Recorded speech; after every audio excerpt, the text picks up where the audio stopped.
Well, Charisse, meron kaming question sa'yo. Okay lang ba?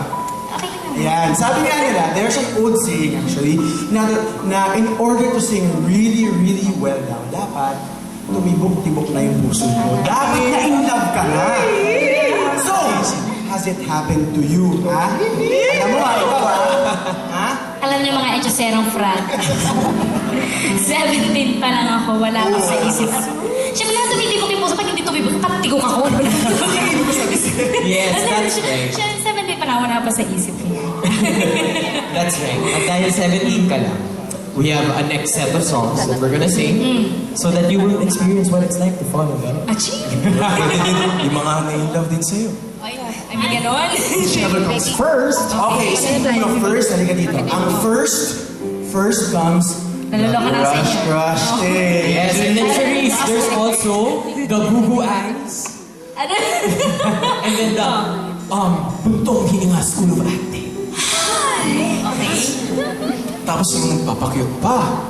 And the pasulyap-sulyap effect. Ikaw naman, ito bilang ate mo, dapat gagawin mo pa-demure, dapat di halata, supradita effect. Pero actually, kahit na if you're dying inside, kasi nung actually hindi mo matake no hard to get. Pero, you're just so into the guy. Okay, teka. Ano naman kinalaman sa music na? Hindi mo alam? I don't know. Siyempre, habang nagpapasuplada ka, deep inside, you're really singing. Mga etchoserong fraud na to. Ganito yan. Paano? Ito na, oo. Paano nga? Diyan ka, dito kami. Oh. Tapos? Ganyan. Oh. Tapos lalayo ako sa inyo. Tatakot ako sa inyo. Sige. Alam niyo kasi ano eh. Nakatayin ko na lang ha. Tayin ko na lang. Guess mine is not the first home. My eyes are not the first to cry. I'm not the first to know. There's just no getting over you.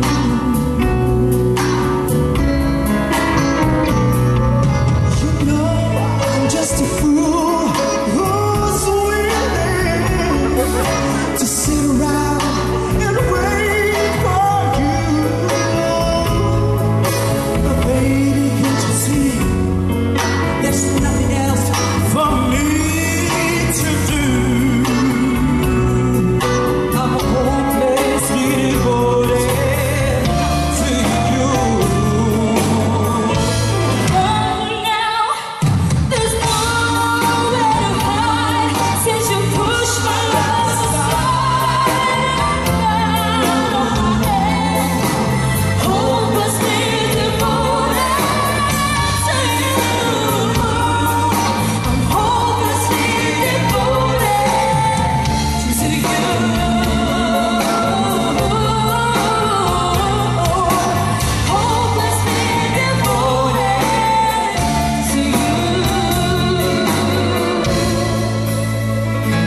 masasabi ko dyan? Ang arte nyo.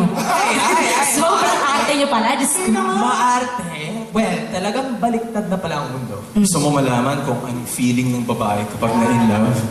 Well, see? And look at them. Ay!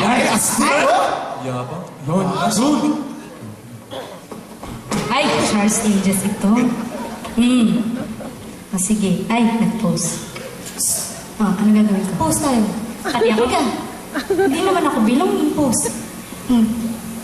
Tapos? Post na. Post na.